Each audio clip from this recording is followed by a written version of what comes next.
I was poking around in my library looking for something worth sharing with you when I came across a little short thing that William Lyons Phelps had written called One Day at a Time. I think it's terrific, and it goes like this. We look backward too much, and we look forward too much. Thus we miss the passing moment. The fear of life is the favorite disease of the 20th century. Too many people are afraid of tomorrow. Their happiness is poisoned by a phantom. Many are afraid of old age, forgetting that even if they should lose their bodily vigor, weakness itself may minister to the development of the mind and spirit. In the words of the aged poet Waller, the soul's dark cottage, battered and decayed, let in new light through chinks that time has made. Stronger by weakness, wise men become, as they draw near to their eternal home.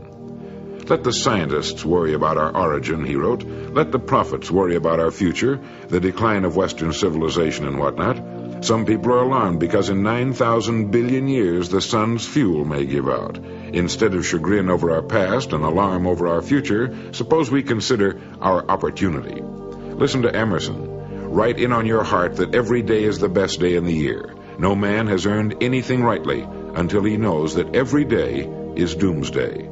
Today is a king in disguise.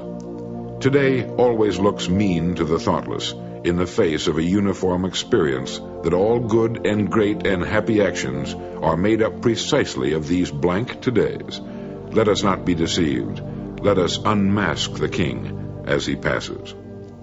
Well, I think Dr. Phelps, with an assist from Emerson, have well made a point worth making. If we could only get out of bed each morning realizing that today is a day not unlike those on which the greatest and most exciting events of history have taken place, that today represents another opportunity on the road to whatever greatness it is we seek, and that finally today will take its place as a single tile in the mosaic of our finished life, to either add to its beauty and harmony or detract from it, or lose itself in a dull gray background of an uninteresting, unchallenged, undedicated existence. I particularly liked Emerson's admonition to know that today could be the last, which makes it important, and that today is a king in disguise.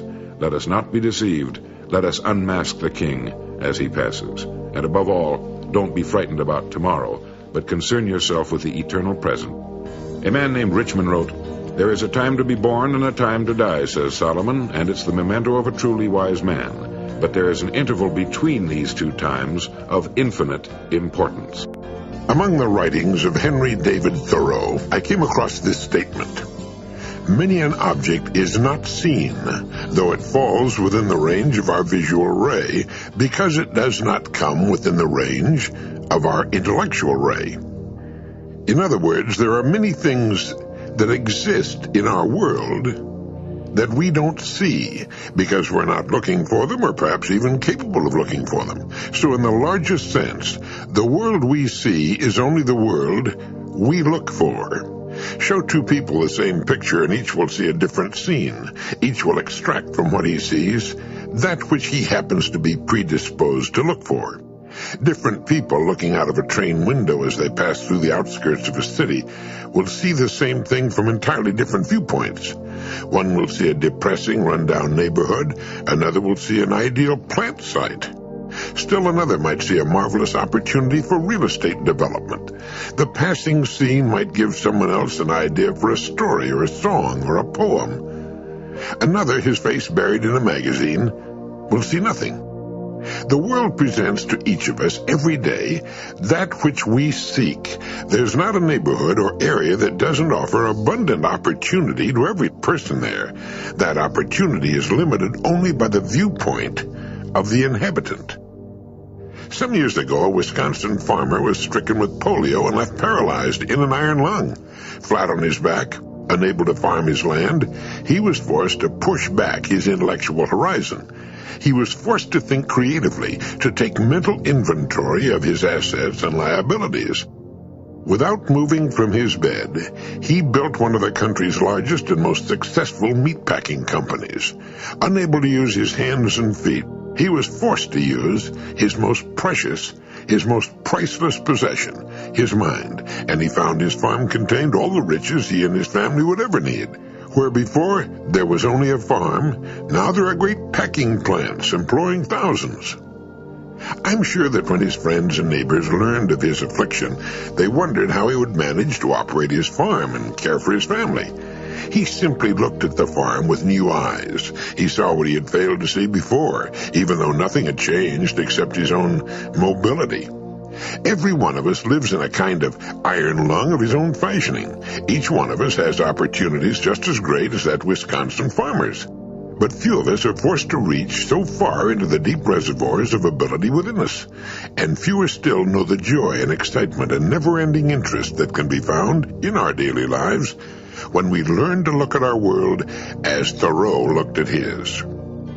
Surrounded by miracles and limitless opportunity, some people manage to find only boredom and insecurity. As Thoreau said, we find only the world we look for. One time when I was in New York City, my plane was canceled because of mechanical difficulties.